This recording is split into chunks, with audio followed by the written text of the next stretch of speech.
So Instacart just dropped off a Costco order, but it wasn't my Costco order, it was someone else's. So I got like hundreds of dollars worth of free food because Instacart can't come and take the food back from me and give it to the right person. And I was sorting through what I wanted to donate and what I wanted to keep for our family. And I thought this was a good opportunity to share some nutrition knowledge with you. And we get to totally judge someone's grocery cart without hurting their feelings, right? Because this is anonymous. But there are definitely some things to learn from this person's choices, and I want to share them with you. Okay, so first of all, the easy wins. I got free blueberries and raspberries that are organic. I love blueberries and raspberries. It's winter right now, so these were probably expensive.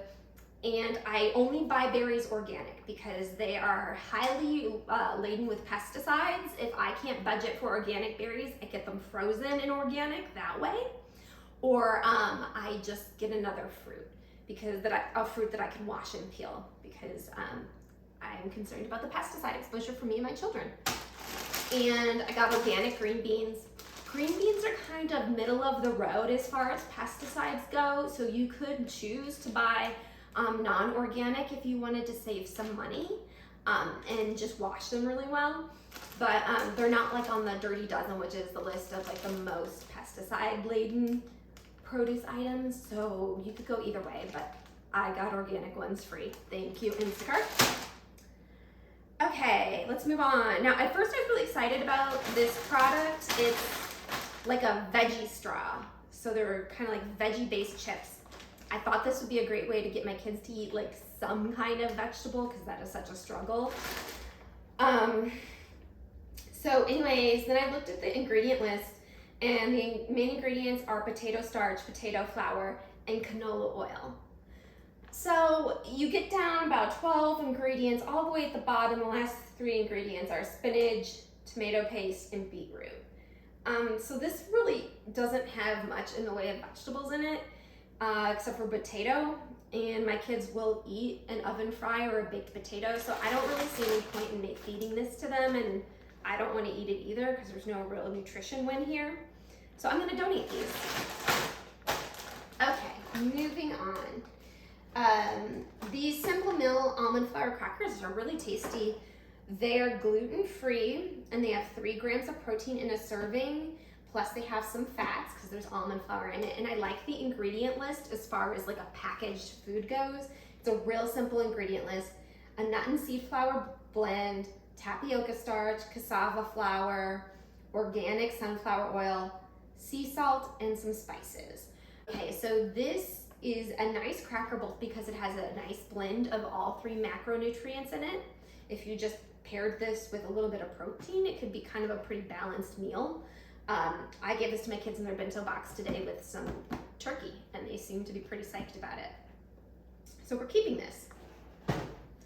All right, the next thing that's up is keto sandwich bread.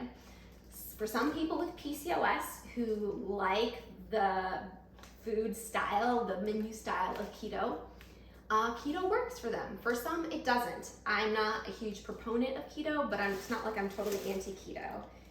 But I am anti this bread, okay? And here's why.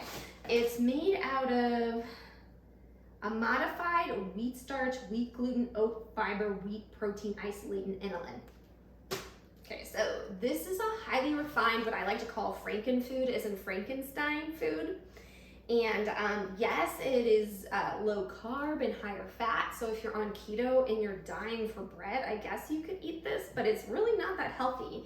And if you have a sensitive tummy or IBS, I would recommend not eating this, avoiding this. It's got a lot of fibers in it that will pass through your small intestine and go into your large intestine.